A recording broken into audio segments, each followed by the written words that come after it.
Mengenal Syekh Abdul Qadir Al-Jailani.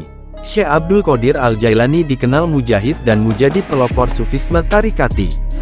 Dalam lembaran sejarah Islam, setiap abad kita akan menemukan tokoh besar yang mendapatkan status mujadid. Ini sesuai dengan hadis Rasul yang menyatakan bahwa setiap 100 tahun, Allah akan mengirimkan pembaru di kalangan umat Islam. Sunan Abu Daud, Jilid 2, 424. Jika mujadid Islam pada abad ke-11 M5H adalah Imam Al-Ghazali dan mendapat julukan Hujatul Islam karena keberhasilannya menggabungkan syariat dan tarekat secara teoritis. Mutiara sejarah abad ke-12 M6H diduduki oleh seorang ulama yang berhasil memadukan antara syariat dan sufisme secara praktis aplikatif. Karena itu, ia mendapat julukan Kutubul Aulia, serta Gautsul Azam, orang suci terbesar dalam Islam. Dia adalah Syekh Abdul Qadir Al-Jailani. Jika nama Al-Ghazali dikenal dalam studi-studi tasawuf secara akademik melalui kitab-kitab teori sufinya, nama Al-Jailani lebih membumi karena ajaran amaliyahnya. Sehingga, dalam masyarakat muslim, namanya sangat populer, dijadikan sarana wusyuliyah, serta selalu disebut dalam setiap acara-acara keagamaan, di samping manakibnya yang juga banyak dibaca tentang riwayat hidup sang tokoh. Sebagian besar umat Islam Indonesia pernah mendengar nama tokoh ini. Demikian pula para pengkaji tasawuf di barat dan timur yang sangat menaruh hormat kepadanya karena keberhasilannya membumikan tasawuf bagi masyarakat muslim hingga saat ini. Nama lengkapnya adalah Sayyid Muhyiddin Abu Muhammad Abdul Qadir Ibn Abi Sholih Musazangi Dausat Al-Jailani. Syekh Abdul Qadir dilahirkan di desa Nif atau Naif, termasuk pada distrik Jailan, disebut juga dengan Jilan, Kailan, Kilan, atau Al-Jil Kurdistan Selatan, terletak 150 km sebelah timur laut kota Baghdad, di selatan Laut Kaspia, Iran.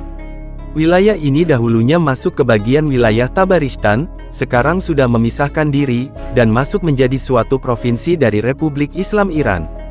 Ia dilahirkan pada waktu Fajar, Senin, 1 Ramadan 470H, bertepatan dengan tahun 1077 M dan wafat di Baghdad pada Sabtu, 11 Rabiul Tsani 561H, 1166 M. Kebanyakan biografi, dikenal sebagai manaqib tokoh sufi terpopuler ini penuh dengan fiksi, tanpa mendasarkan pada fakta-fakta sejarah. Padahal, ulama ini merupakan tokoh sejarah yang cukup besar dalam wacana pemikiran Islam, terutama sejarah tasawuf. Sehingga, para ulama banyak mengungkapkan bahwa Syekh Abdul Qadir merupakan mujtahid abad ke-14. Menurut Walter Braune dalam bukunya Die Futu al-Ghaib, des Abdul Qadir, Berlin dan Leipzig, 1933, ia adalah wali yang paling terkenal di dunia Islam.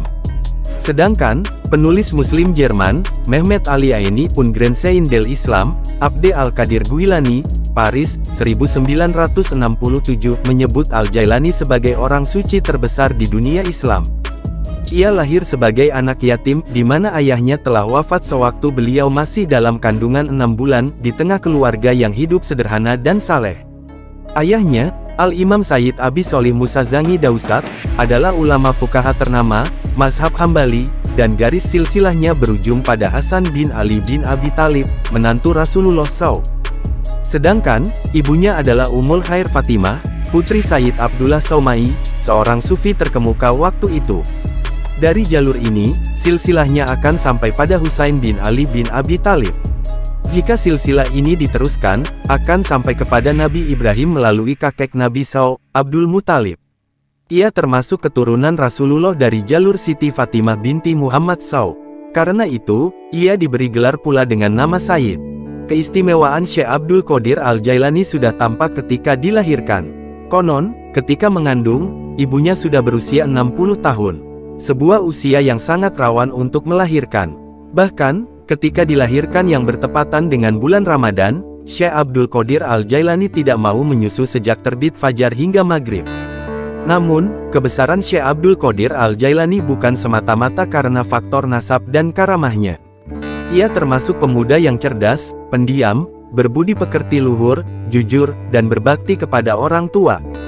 Selain itu, kemasyhuran namanya karena kepandaiannya dalam menguasai berbagai ilmu pengetahuan, terutama dalam bidang agama. Ia menguasai ilmu fikih dan usyul fikih. Kendati menguasai mazhab Hanafi, ia pernah menjadi mufti mazhab Syafi'i di Baghdad. Di samping itu, ia juga dikenal sangat alim dan wara. Hal ini berkaitan dengan ajaran sufi yang dipelajarinya. Ia suka tirakat, melakukan riyadah dan mujahadah melawan hawa nafsu. Selain penguasaannya dalam bidang ilmu fikih, Syekh Abdul Qadir Al-Jailani juga dikenal sebagai peletak dasar ajaran tarekat Qadiriyah. Al-Jailani dikenal juga sebagai orang yang memberikan spirit keagamaan bagi banyak umat. Karena itu, banyak ulama yang menjuluki Muhyiddin penghidup agama di depan namanya.